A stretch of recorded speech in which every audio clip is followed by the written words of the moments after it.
Imaginez une balance parfaitement ajustée. D'un côté, les consommateurs avec leurs demandes. De l'autre, les producteurs avec leurs offres. Et puis hop, à un moment précis, les deux plateaux s'équilibrent.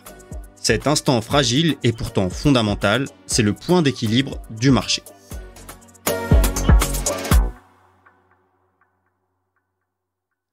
Bonjour à tous et à tous et bienvenue dans la voie des sciences économiques et sociales.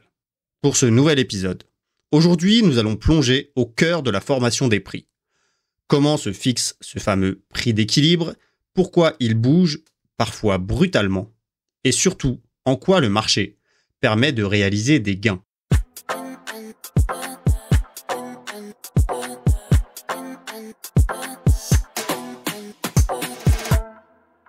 Pour rappel, l'offre et la demande se déplacent en fonction du prix. Plus le prix est élevé, plus la quantité demandée est faible. Et plus le prix est élevé, plus la quantité offerte par les producteurs sur le marché augmente. Le point d'équilibre, c'est bien cette intersection entre les deux droites.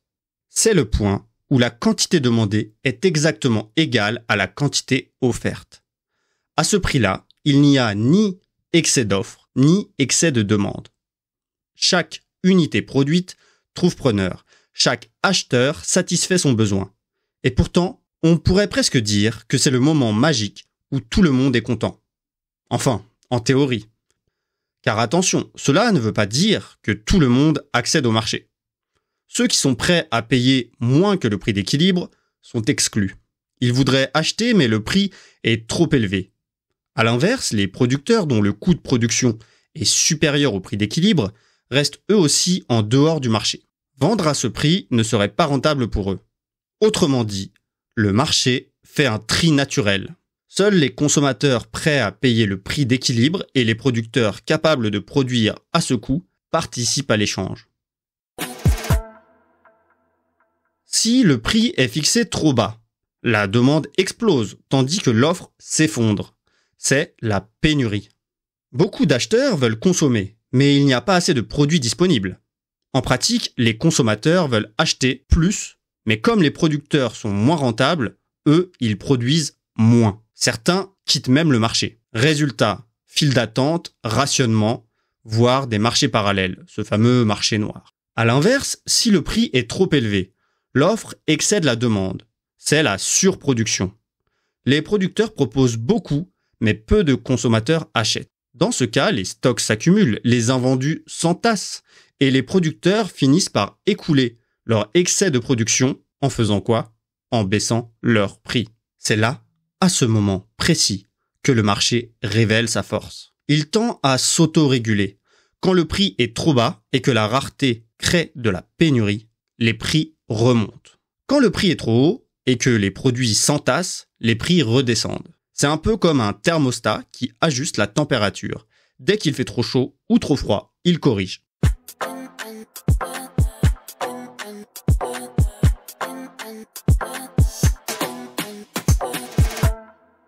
Alors oui, on peut essayer d'aller contre la logique du marché. On va bien contre la logique de la gravité en faisant voler des avions. Mais parfois, les politiques publiques peuvent avoir des résultats inverses de l'objectif attendu. À Berlin, en 2020, la municipalité a instauré un plafonnement strict des loyers pour 5 ans. Officiellement, l'objectif était de lutter contre les explosions des prix. Résultat immédiat, les loyers sont effectivement baissés pour certains locataires, mais l'offre de logements disponibles s'est effondrée.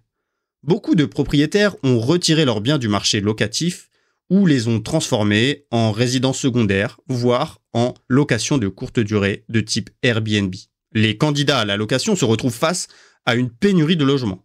Et les files d'attente pour visiter un appartement se comptent par centaines de personnes. Finalement, en 2021, la Cour constitutionnelle allemande a annulé la loi, considérant qu'elle avait produit plus de déséquilibre que de solutions. Bref, revenons-en à nos moutons. Une fois atteint, l'équilibre du marché n'est pas une position stable et définitive. C'est plutôt un point d'équilibre fragile qui peut bouger à tout moment. Il suffit qu'un élément extérieur vienne perturber le jeu de l'offre et de la demande, et voilà. Et on parle de choc économique. Attention, dans les exemples que nous allons prendre par la suite, C'est l'ensemble de la structure du marché qui va être modifié. On ne déplace pas donc les points sur la courbe, mais on déplace toute la courbe, ou la courbe de l'offre, ou la courbe de la demande. Pas les deux en même temps, sinon on ne s'y retrouve pas. On raisonne toutes choses égales par ailleurs. Un choc positif de demande, par exemple, survient quand les revenus augmentent. Si les ménages ont plus d'argent, ils achètent davantage. Résultat, le prix d'équilibre monte et les quantités échangées aussi, si la capacité de production des entreprises le permet. Après le plan de relance post-Covid en 2021, les ménages américains, notamment, ont bénéficié de chèques directs et d'aides massives par l'État. Leur pouvoir d'achat a bondi, ce qui a dopé la consommation de biens durables. Voitures, électroménagers, matériel informatique. Les prix de nombreux produits ont alors augmenté, faute d'une offre suffisante pour suivre la demande soudaine, l'inflation. À l'inverse, un choc négatif d'offres peut bouleverser le marché. Une sécheresse frappe les récoltes agricoles.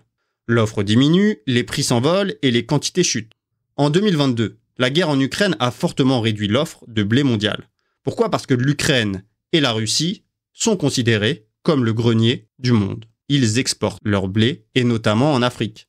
Résultat, les prix du blé ont atteint un niveau record sur le marché international, ce qui a renchéri le prix du pain et des pâtes dans de nombreux pays. Ces ajustements, ces modifications de la structure même de l'offre ou de la demande de marché ont différents facteurs. Nous pouvons en citer quelques-uns.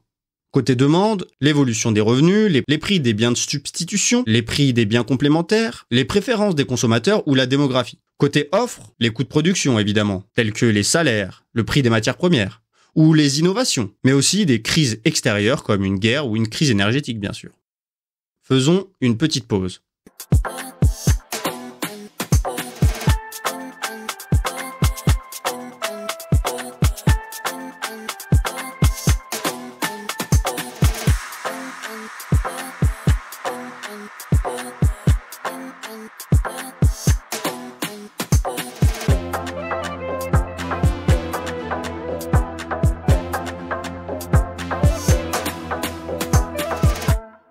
Si tu trouves ce contenu utile, rends-lui l'appareil, abonne-toi, commente, like, partage. Sans toi, l'algorithme l'enterre. Avec toi, il le fait décoller. D'ailleurs, si tu veux apprendre de façon interactive, tu peux aller sur lavoidesses.fr et trouver une communauté intéressée par les sciences économiques et sociales. Reprenons. Mais pourquoi s'intéresser autant à cet équilibre mouvant ? Parce que le marché n'est pas seulement une machine à fixer des prix.